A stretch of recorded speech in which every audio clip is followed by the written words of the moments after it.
Well, the season comes to an end in, I wouldn't say glorious fashion. This was two pretty average football teams, both around 6-6, 5-7 on the season, and they played that way. It was an ugly game on both sides of the ball. Lots of turnovers, lots of mistakes, a decent amount of scoring, some good hits, a lot of fights, a lot of unsportsmanlike penalties, a lot of penalties in general. What a wrap-up this is.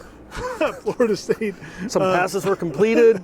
I mean, it was just a crazy game, man. Yeah. There was more drama in that football game than there had any right to be. Yeah. With two teams who were just trying to become bowl eligible. Florida State comes up short, 27-24. They were down by 17 points in the fourth quarter, not because Florida was playing great, but because Florida State kind of collapsed on special teams, made some big mistakes, and the offense, didn't cash in on some opportunities. But all in all, Florida State comes up short. They end the season 5-7. A lot of emotions from Mike Norvell and the coaching staff and the players because their season comes to an end. But, again, I don't know that this changes too much of what you felt about this team's progress from that 0-4 start. No, I mean, say they win this game 24-21. I mean, you barely beat a 5-7 team. You know what I mean? You still don't feel like this team is incredible because it's not. But it's better. It's better than it's been. And that was, it was just, again, emphasized today. This is not a good football team, but it's a program that's getting better. And that's what you're looking. There's plenty of things you have to work on. Special teams, chief among them. I mean, again, for a guy that preaches special teams, if this special teams team was elite, like he's been everywhere else, they might have 7 or 8 wins. They certainly would have won today, probably. I've never seen an onside kick like that, Ira. I mean, it was an unsuccessful onside kick. Let's just say it. We don't have to get into detail. You saw it. But overall, when you look at the totality of the season, you would say it's a disappointing season. You went 5-7. So at no point is going 5-7 at Florida State okay. Mike Norvell said as much. Jordan Travis was devastated, which isn't that good to see. You know what I mean? Like, isn't it like too often these last 3 or 4 years, it felt like losses kind of just bounced off guys. It doesn't bounce off this head coach, and it certainly doesn't bounce off these players and that quarterback. Yeah, and I mean, Jordan Travis said this was the most upset and saddest he's ever been after a loss. And it's a game where I know Jordan Travis is going to take grief from people because that's what happens in his life. That would be crazy. But he had over 300 yards of offense. I mean, he was really the only reason they're even in that game for the most part. And, you come up short, but he plays through a shoulder injury that cost him to leave. And when you saw what happened, he comes out of the game, they get 3 drives without him, and we saw what happened with that offense. And what if I were to tell you? What if I were to tell you that at one point they weren't sure that Jordan Travis was the? Yeah, it's odd, right? It's odd. I mean, I don't know the pivot, the turning the double play from shortstop that McKenzie Milton tried. Wasn't his best moment, but look, I do think there is an impact that McKenzie Milton made on this program. Maybe more than anything, the most important thing is maybe teaching Jordan Travis how to carry himself as a quarterback, how to study more, how to really study and dive into a game plan. There are plenty of things he has to get better at it too. But yeah, man, they were nothing without Jordan Travis in this game. I hope he doesn't get any grief at all because you saw what the alternatives were. Now you just hope that he gets better players around him, and he should. Defensively, Emory Jones kept them, I thought, in the game in the first half. Florida State couldn't get off the field except when Emory Jones threw him the ball. But he did do that a lot, so that helped. And they did make some, the play by Brownlee in the end zone, that's a nice play to undercut that route.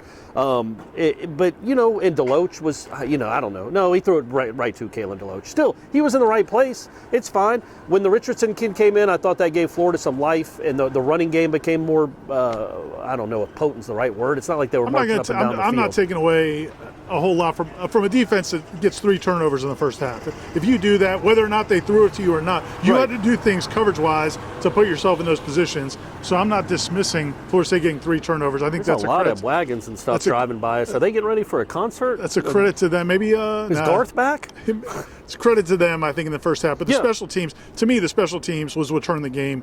It's Florida State goes to punt. Mastromanno punts it 35 yards down the middle of the field. Line drive like a rope, like a frozen rope down the middle of the field to the punt returner. It had more on it, I think, than that Milton pass. And then they return it 15, 20 yards, then get a targeting on top of it. Yes. So they got the ball at the 40. You were punting from your 35, and they end up getting it at your 40. Yeah, and there was another punt where he wouldn't have punted for a first down in the first half. And I think you actually got a stop right after that.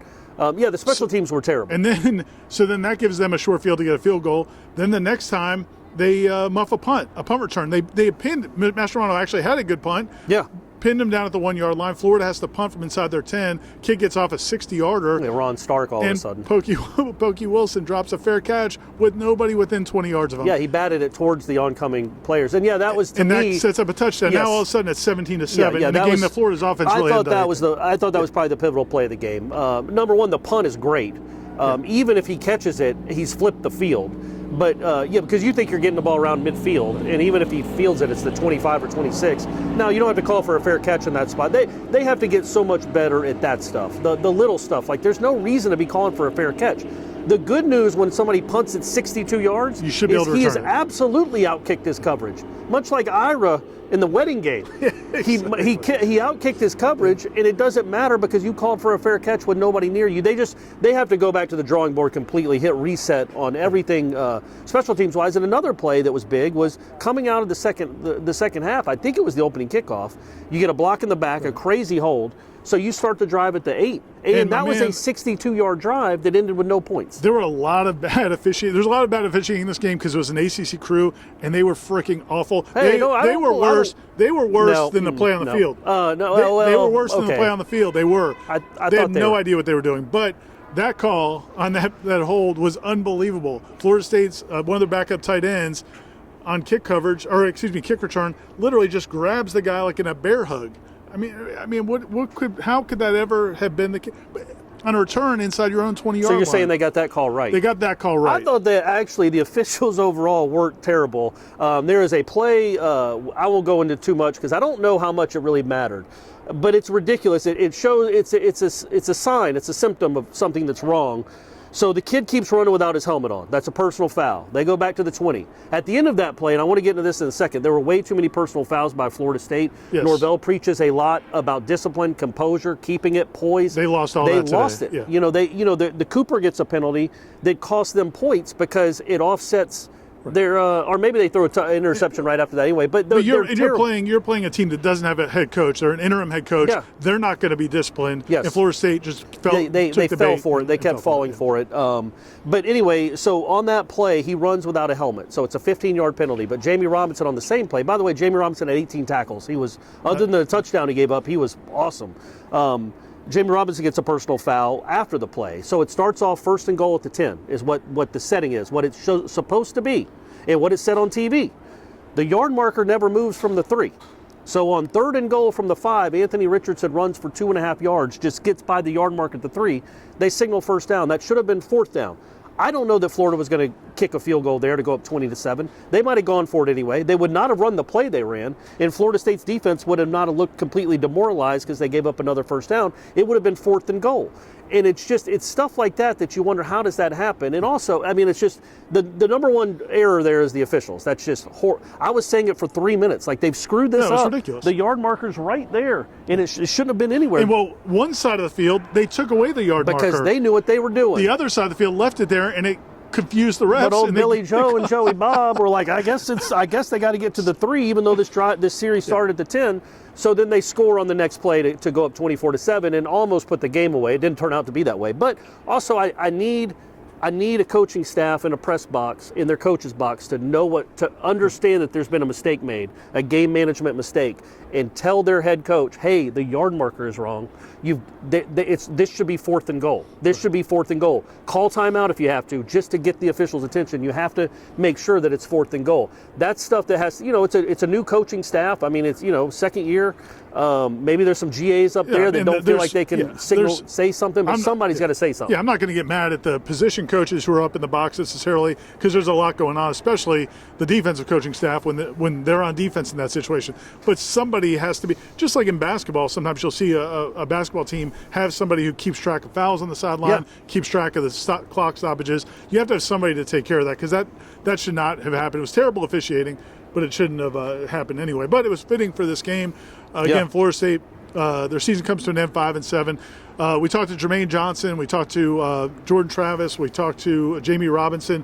They were emotional. Mike Norvell was very emotional after this game. I think they felt like they'd won 5 of the last 7. Especially when he got that question interrupted. There are great days ahead for Florida State football. I promise you that.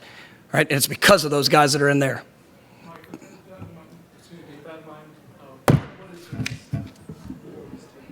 Yeah, he was on a roll, and then somebody interrupted him. Came to a screeching halt.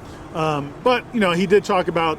I mean, it was as emphatic as Mike Norvell has ever been, I thought, about this team. We are on the right track. We are going to win football games. We're going to be successful, and when we get there, we're not going to stop. Yeah.